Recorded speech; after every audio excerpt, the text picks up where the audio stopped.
Hello, good day. I remain my humble self, Fred Patrick, the Grammar Prophet. Let me share this knowledge with you. Let's look over here. What we have, the difference between you and I and you and me. Many times, oftentimes, we hear people misuse these phrases, you and I, and you and me. I come here today to let you know the difference between you and I and you and me. The question now is, when do we use you and I, and when do we use you and me? Take a look.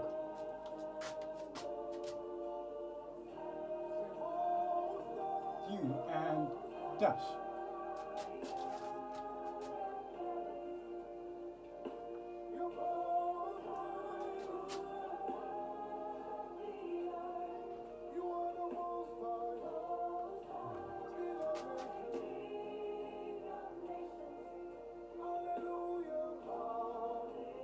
Full stop.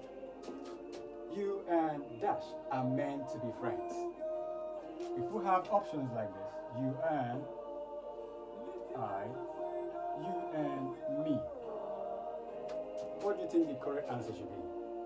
Alright, without wasting much of your time, the right answer here will be you and I. You may want to ask why. Alright, this will take us back to personal pronouns. Alright, so we have you here in this context. If we break this context into sentence elements, what you have in the first instance from this place to this place is subject. Therefore, whatever comes in here must be a subject. Must be what? A subject. Remember that when you were looking at personal pronouns, me was identified as what? As an object. Therefore, an object word cannot be positioned here. It would be wrong to do that. The right thing, therefore, will be you and I are meant to be friends. Let's take a look at the other example.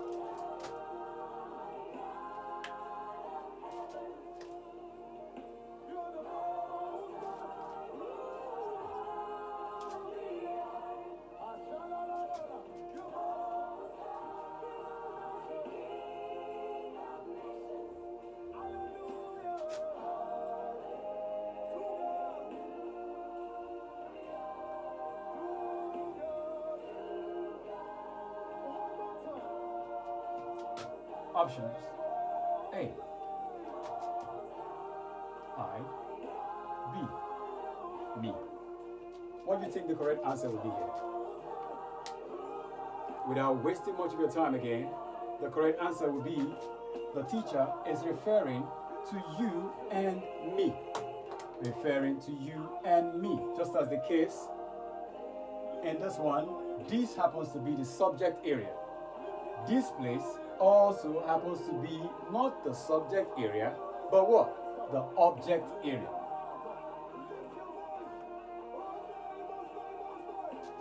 Therefore, we need to know the difference between a subject and an object.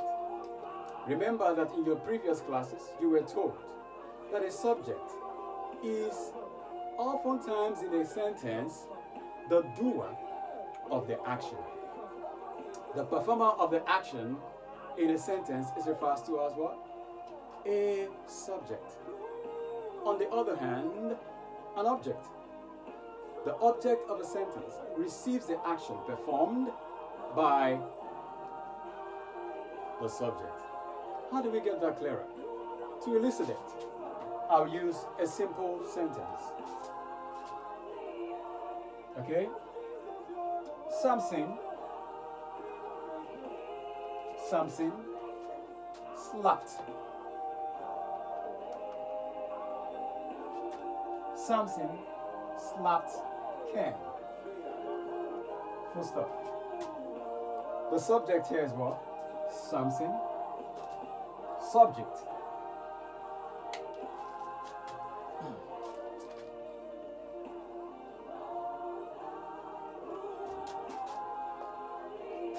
Here we have the action, that's the verb.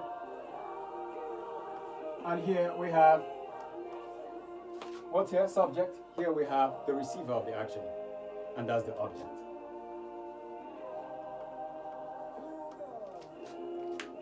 What this helps us to understand is that in sentence construction, there's a place for the subject, there's a place for the verb, there's a place for the object. In our subsequent class, I will differentiate between types of these subjects, because we will have different types of the object. We have the direct object and we have the indirect object. We have subject complement. So that will be clarified in our subsequent classes. Now, to break this into simpler parts, if I round off this particular section, I want you to understand, put this at the back of your mind, that whenever you have you and I, you are referring to we. We is also a subject. We is what? A subject. Then whenever you have you and me, you are referring to what? Us. Us is a subject. That's a simple trick. So now, T, if you can put this, wherever this can apply and make sense to you, then that's the correct answer. Let's check. What do we have here? We. We are meant to be friends. Okay? In this other case, we have the teacher is referring to, change this to what? Us. Have a great day. I remain my humble self, Fred Patrick, the Grammar Prophet.